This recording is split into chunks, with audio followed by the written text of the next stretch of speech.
Hello there. Today's topic is blood, components of blood. First, let's have a look at what is blood. Blood is a liquid connective tissue. First, the functions of blood. Blood transports nutrients and other substances like hormones to different parts of the body, that is, from their site of production to the site where they have to show their effects. Next, blood transports oxygen to different parts of the body and collects carbon dioxide from the body cells and takes them to the lungs where carbon dioxide can be exhaled out of the body. Blood is also responsible for removal of waste products by taking them to the kidneys, etc., so that they can be removed out of the body. If the waste products accumulate, it can be toxic for the body. And blood also protects our body from infection. And finally, blood helps in regulation of body temperature, that it transports heat from one part of the body to the other. Now, when you centrifuge blood gets separated into two components. One is the fluid component, which is known as the blood plasma, and the other is the solid component, that is the blood corpuscles. We can also call them as blood cells. Blood cells or blood corpuscles are further subdivided into three types of blood cells. The first one, the RBCs or the erythrocytes, the WBCs, that is the leukocytes, and the platelets, also known as thrombocytes. First, let's have a look at the fluid component of the blood, that is the blood plasma. Blood plasma is a colorless liquid. It consists of 90% water and 10% minerals like sodium, potassium, and calcium.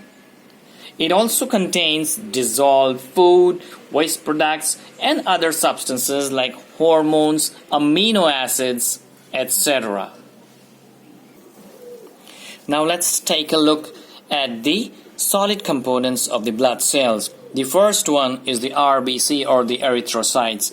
Erythrocytes are biconcave, disc-shaped and non-nucleated cells, and they do not have any cell organelles. This is because so that there is more room for the hemoglobin within the blood cells.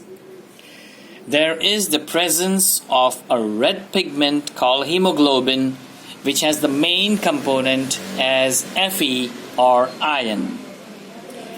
In the lungs, the hemoglobin combines with the oxygen and forms the oxyhemoglobin, which is pumped by the heart to the different parts of the body, that is to the cells, where the oxygen separates and diffuses into the cells.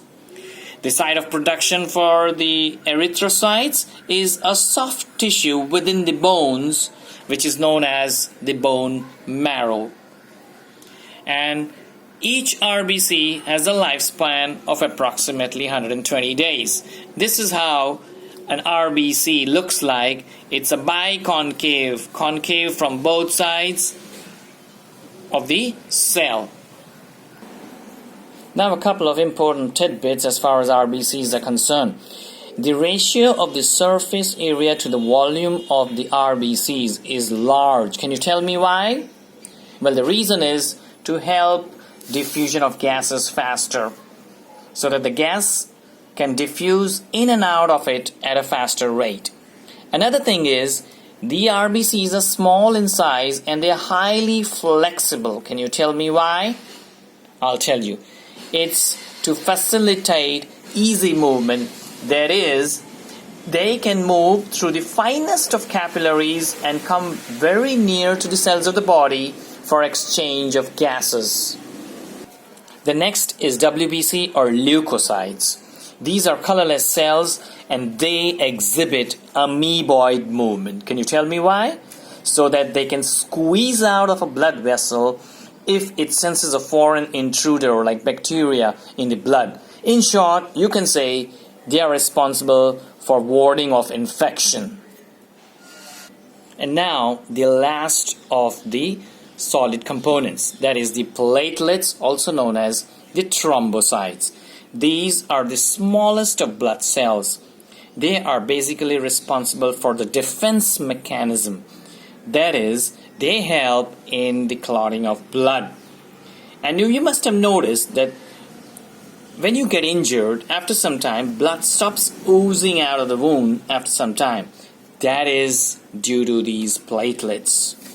The absence of this factor in the blood is responsible for causing a disorder called hemophilia, also known as the royal disease, since it is present in the royal family of England, and also known as the bleeder's disease, as the sufferer can bleed to death if he meets with an injury. Now, a short peek into what happens when the platelets function is there is a soluble fibrinogen in the blood, which when it gets exposed to air, it converts itself to insoluble fibrin. These insoluble fibrin are thread-like structures which forms a mesh-like structure around the wound, which actually traps the red blood cells, and thereby the blood stops flowing out and the person is saved from losing excess amount of blood during an injury. Thank you so much.